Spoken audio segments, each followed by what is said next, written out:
the questions, and I'm pretty sure she might forward them to you here in a bit. So it's just 4 questions, maybe, maybe just a follow-up on something you might mention, but it shouldn't be too long, maybe about 4 or 5 minutes or so. Okay, sounds good. Thank you. Thank you so much, Dr. Curry, for being with us. I know it's been really busy for y'all. Thank you so much for your time today. And we'll see you here in a bit. Thank you. Can you put their mics?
Good morning.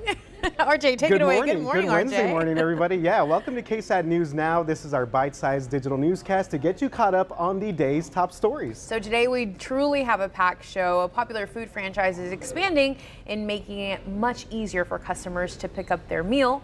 We also have the latest on that violent situation that unfolded at the Alamo Quarry Market last night, plus, of course, elections. Yeah, elections, big story across the area, but the stories many people have their eyes on today, of course, the cold front and the vaccines for children. So let's go ahead and start with weather. Sarah Spivey's been gracious enough to join us again this morning. Talk about this cold front. Yeah, good morning to you. So the cold front is moving through San Antonio as we speak. So another great reason to have Ksat News Now a part of your daily news watching is because we can cover live weather here right to your phone or wherever you're streaming.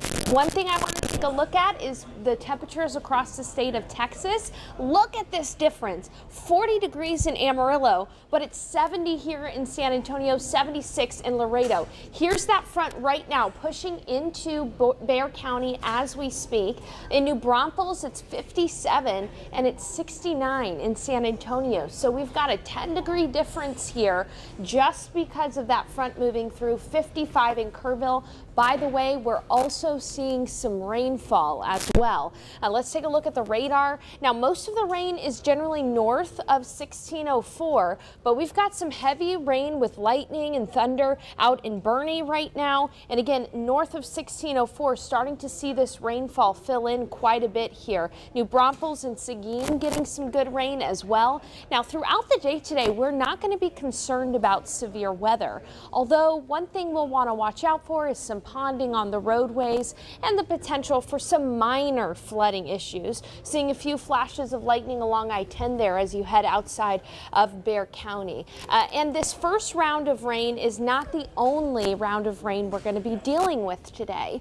In addition to that front moving through and making things breezy and cool, another round of rain is likely going to be moving through tonight.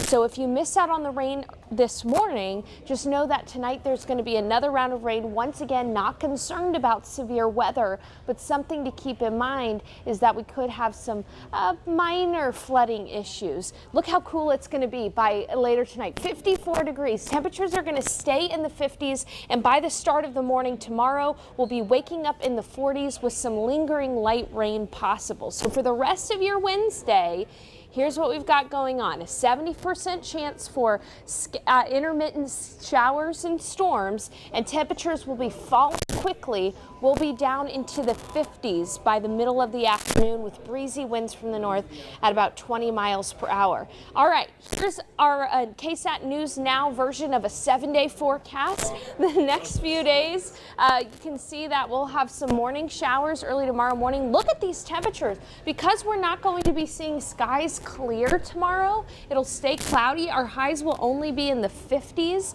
We'll wake up Friday in the 40s. Plenty of sunshine though. Friday into the weekend, it is going to be gorgeous outside. Temperatures will be comfortable in the afternoons after chilly mornings. For now, enjoy just like 48 hours of sweater weather. Sarah, did you say moi?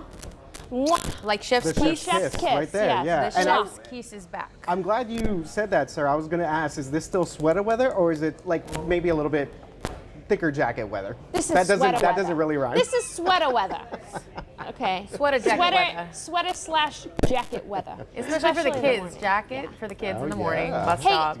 I would like to remind everybody that we have a really wonderful app, the Ksat Weather Authority app. Not only can you see radar there and live updates from us, you can also check out those temperatures. Yeah. Ooh, I love there the we go. live updates. Great Yeah. stuff. My favorite. Yeah. Pretty great. Yeah. Thanks, Thank you, guys, for Sarah. having me on this morning. Yeah, absolutely. Absolutely. Ready to welcome that cold front. All right, well, a new phase in the fight against COVID-19. Kids can now roll up their sleeves as the rollout for the vaccinations begin today. According to the Center for Disease Control and Prevention, kids ages 5 to 11 can now get vaccinated. That's right, Alicia. Scientists concluded clinical trials with about 3,000 kids to get ready here. This is a big step to help protect children against the deadly virus. And joining us this morning is Dr. Anita Kurian. She's the Assistant Director with San Antonio Metro Health to discuss this big move here and obviously what parents need to know. Good morning, Dr. Kurian. Thank you very much for being with us. Good morning. Glad to be here. Yeah, and there's obviously a lot of concern from parents, you know, as far as like what they need to know. So what are officials saying about the safety of these vaccines and any sort of possible side effects or risks that people may need to know about? It's understandable for parents to have questions and concerns, but please know that these vaccines have undergone and will continue to undergo the most intensive safety monitoring here in the history of our nation. So the benefits of this vaccine at this time far outweigh the risks. Similar to what was seen with the adult vaccine trials, pediatric vaccinations, COVID-19 vaccinations, they are 91% effective in preventing the disease among children in this age group, 5 to 11 years of age group. As you mentioned, the clinical trials, the side effects were pretty mild, self-limiting, similar to what we had seen with adults, and similar to what we see with other vaccines that have been recommended for children. And the most common side effect that was documented in clinical trials was sore arm. So getting a child vaccinated can certainly protect them against COVID-19, as well as reduce any disruption, and this is important, to in-person learning and activities that they might have missed out on, and its vaccinations will certainly stop or slow down the community spread of COVID-19 here. So I strongly encourage parents, if you still continue to have questions regarding any of the side effects or effectiveness, encourage them to have this conversation with their pediatricians, school nurses, local pharmacists. You can certainly call us at the health department to learn more about these vaccines as well. And one of the misconceptions would be on the dosage amount. Still, some parents believe that it's the same dosage that adults are getting, but there's a huge difference, correct? Correct. The pediatric vaccine doses it's the 1/3 the adult dose, and these vaccines would be given in 2 doses, 3 weeks apart. So it is 1/3 the adult dose, and I want to stress here the lower dose was chosen to minimize the side effect and still produce the strong immunity. It is 91% effective against preventing COVID-19 in the 5 to 11 year age group. Okay, Dr. Kurian, so obviously it is flu season. We know that a lot of people are getting flu shots around our area. How do those kind of intertwine? Can kids get the COVID-19 vaccines and others like the flu vaccine at the same time, or what's your advice when it comes to those questions? Absolutely. Kids can get a flu vaccine along with the COVID vaccine. They can be co-administered at the same time at the same visit. We just have to make sure it's a different injection site. No problems there. And the plans, we know right now parents, there's still some hesitancy for some, but the majority are eager to get their kids vaccinated. So the question here is, what are the plans for the rollout for Metro Health in Bexar County when it comes to children's vaccine for COVID-19? Sure. So this is not just in Bexar County, but nationwide. Pediatricians' offices will be the essential site for distribution of this vaccine for young children. And this is primarily because this gives parents or caretakers or guardians an opportunity to ask questions of their child's pediatrician, right? And it also gives the pediatricians to help the children catch up with some of the vaccines that they might have missed because of the pandemic and the stay-at-home orders or office closures last year. So pediatricians' offices will be the essential site for distribution. But in addition to these doctors' offices, it'll also be administered at Alamodome, our MassVax site, and all of the pop-up sites that Metro Health hosts. We plan to roll out on November 10th. That's when the administration will begin at the Alamodome as well as the pop-up sites.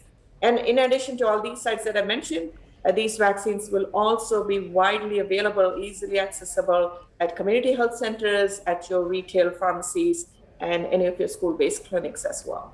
Dr. Kurian, real quick before we let you go, I wanted to ask a quick follow-up on the availability of that, because obviously when they initially rolled out the first set of vaccines, there was, people setting up appointments, there were delays, and people, a little bit of frustration for people to get appointments there. So what's your assessment on the availability right now of the COVID-19 vaccine for children? I can tell you all of the Bexar County providers, COVID-19 registered providers have already pre-ordered. I can tell you Metro Health had pre-ordered the pediatric vaccines. We've already received our shipment. And I failed to mention this. There are no appointments needed at the Alamodome or any of our pop-up sites. Okay, well, thank you very much, Dr. Kurian with San Antonio Metro Health, for joining us this morning on Ksat News. Now we know that you guys are busy and obviously appreciate the great work that you guys are doing there. Thank you very much. Have a great Wednesday. Thank you. Thanks for having me. So on your screen now, we want to put more information on where you can get your vaccine for your child. Alamo is having that drive-through clinic Wednesday. So today, noon until 8 p.m. They go through Friday. Online appointments starting tomorrow with University Health. And then South Texas Allergy and Asthma, they'll be having mobile clinics at SAISD schools starting next week. So you can expect for your children's school district to be updating you with emails on their social media of how they plan to roll this out. But already, I mean, this morning we're getting email after email after email on all these new developments, but they do have a more planned approach in comparison to how it happened with the adult vaccine rollout. Definitely. Right. So again, this is a big step when it comes to vaccinating our community, and yeah, we'll continue to follow this and get more information for you guys. And of course, all you need to do is follow ksat.com and make sure to follow our newsreader app as well, and we will have the latest for you there. All right, so last night, a lot of commotion near the Quarry, the Alamo Quarry Market that's on the city's north side after a man pulled the trigger shooting a woman in the face. That's right. That shooter has been identified as 18-year-old Julio Cesar Rivera II. He's charged with aggravated robbery. According to police, Rivera was trying to steal the woman's vehicle in the parking lot of the Whole Foods Market around 8:45 last night. The victim, we don't know much about her. We know she's a woman in her 20s. She was getting into her car. She had just left Whole Foods, and that's when Rivera demanded her vehicle. She refused, and that's when she was shot in the face. Then the suspect ran off, but he didn't get too far. Officers did arrest Rivera at a nearby movie theater, and they were actually able to retrieve the weapon used in that shooting. That's right. Witnesses told KSAT they were in the grocery store when they heard a woman screaming for help. At last check, the victim is still alive. However, her condition is unclear. Let's go ahead. We have a soundbite from her.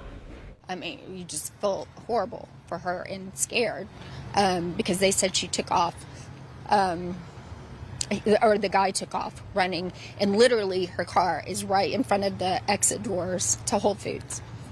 And, you know, it was like 8:45, almost 9 o'clock, so not that late. We pray that she's okay. Again, you just crazy. Nowadays, you just don't expect something like this. Which it's very sad that you can't come to your local little grocery store without a random person apparently just shooting you in the head. That is very scary. You can see that witness right there holding back tears, very emotional. And this goes to prove that really, you know, I was talking to Max Massey off camera earlier, and he said, it sounds cliche, but violence has no zip code. You know, it can happen anywhere, any time of the day. This parking lot specifically, very well lit. So it was just a scary situation that was unfolding. Reporter Patty Santos was on the scene. And the fact that they were able to arrest this individual, 18 years old, my goodness. That's right. And of course, as you mentioned, a very scary scene out there. So we hope that everyone is doing okay and that that woman recovers as well. So switching gears here, the state Republican Party is celebrating a big victory this morning after they flipped an important Texas House seat in San Antonio that's traditionally been friendly for Democrats. So Republican John Lujan defeated Democrat Frank Ramirez in a special election runoff for Texas House District 118. This seat was vacated by Democrat Leo Pacheco. This district covers the southern and eastern portions of Bexar County and is home to about 165,000 people, and is 75% of the residents there are Hispanic. And that So sorry, and that was actually key for the Texas GOP party. Republicans want to continue to gain support of the Hispanic and Latino voters in South Texas. Yeah, that's especially after President Joe Biden underperformed there last year. And when you talk about that part of it, just to expand on it a little bit more, the importance of the vote there with Hispanics, Latinos in South Texas, we saw that Hillary Clinton had done pretty well there, and prior to that, President Obama. But in this past election, President Trump did make a lot of gains, in fact, flipping some of the counties there in the border for the first time in years. So this was a big seat right there for Republicans in the state. And here locally, it wasn't really a good night for many local school districts after voters rejected many of the bond proposals. Bond proposals for East Central, Judson, and even Southside were all rejected. New Braunfels ISD voters did approve 2 of the 3 proposals, but rejected a proposal on stadium renovations. And in Comal, ISD voters approved 2 of 4 bonds, and a lot of these bonds were for renovations, some for new schools, and also a lot for athletic improvements for the district. So we see that voters there obviously decided to go the other way. And when it comes to the Texas constitutional amendments, all 8 of those passed, the biggest ones surrounding religious services and caregiving. The Lone Star, the state can no longer ban churches from holding services. So that was pretty important, especially during the pandemic. Exactly, and another big win for many people. People in nursing homes or assisted living centers can now designate one essential caregiver, and that person cannot be denied in-person visitation, which is huge because we heard of these stories of the senior citizens in these assisted living communities who were really just struggling mentally, physically, because they weren't able to connect with anyone. So big wins, and we have a full rundown on ksat.com. Okay, Alicia, moving on to Chipotle. Are you a fan of Chipotle? Absolutely. Okay, here we go. Chipotle and Chipotlanes. That's right. Chipotle fans are rejoicing this morning here in San Antonio that the Mexican Grill has 2 new drive-through restaurants and a third on its way, primarily in different parts of town. Yeah, they're all spread out. The newest locations opened this week. There's one on the south side on the 2700 block of Southwest Military, just down the street from South Park Mall. There's also one on the far northeast side off Seguin Road near Rittiman. And overall, people seem really happy about this drive-through option. We had a couple of people respond to us via Twitter and through our article on ksat.com. The first one on Twitter here says, please turn one on the north side into a drive-through. I promise I'll use it every day. Give me, what is it? Take all my money, Chipotle. Yeah, exactly. And Armory on ksat.com commented, I'm glad the south side gets one. A person can only do so many burger and fry joints. So I, for one, am excited about this. Now, the city's southwest side near Brook City Base is also getting a Chipotlane very soon. I love that, Chipotlane. I didn't even know that was a thing till this morning, actually. But in San Antonio, there are 16 Chipotle locations. 4 of them now have this Chipotlane. So, yeah, like you said, there might be some lines backed up for these new locations on the south side. I wonder if they had this all planned pre-pandemic, because I know right now it's all drive-through, curbside. So it comes at a good time. It makes sense, absolutely. But expect long lines. Yeah, okay. So, wrapping things up here this morning with stick figure sports. That's right, the most popular segment on the internet. I'm totally lying about that. Oh, right. Okay, where's the Okay, camera? so here we go. So here's what happened. Spurs didn't play yesterday. Okay, Spurs didn't play yesterday. We're talking about Astros here. We're saying here, right here, this one. Okay, so I'm going to get a little closer yeah, here. go ahead. I'm I going always to have to narrate center this. myself. Okay. So here we go. Astros fans, very sad this morning. Crying Astros fans. We have Jose Altuve right there with tears rolling down his eyes because he's been very sad about the Astros losing the World Series last night. And then next to him is his buddy, Carlos Correa, who apparently said goodbye to the city of Houston yesterday after. That's right. Thanks for the wave, Alicia. And we have a little juice box there, Minute Maid, because obviously Minute Maid Park up in Houston, and the Astros just did not have any juice last night. Braves win the World Series. No. So Alicia wanted to point out something this morning as well. RJ I'll back up here. RJ did ask me to draw something, not my forte, so he drew it for me. This is the Twitter feed and my Instagram feed. Question marks. Alicia Barrera TV, and she's got questions as to why and where did all the Astros fans go? Silent. Calling out the city of Houston. What's up with that? All hyped all week. You're just adding to their pain and suffering this morning? You know, a lot of people add to my pain when the Cowboys aren't doing well, so I figured I'd That is true, yeah. taste of their own medicine. That's true. So on the little corner there was a little sad Astros fans on his computer because he's not tweeting or doing anything. Oh boy, okay. Most important segment for sports ever. Thank you, RJ. Thank you for wrapping it up. And remember, we are now streaming Monday through Friday right here on ksat.com, KSAT TV streaming app, Facebook, and then now on YouTube. So be sure to tell your friends, tell your family. We will see you tomorrow here at 11 a.m. Have a great day.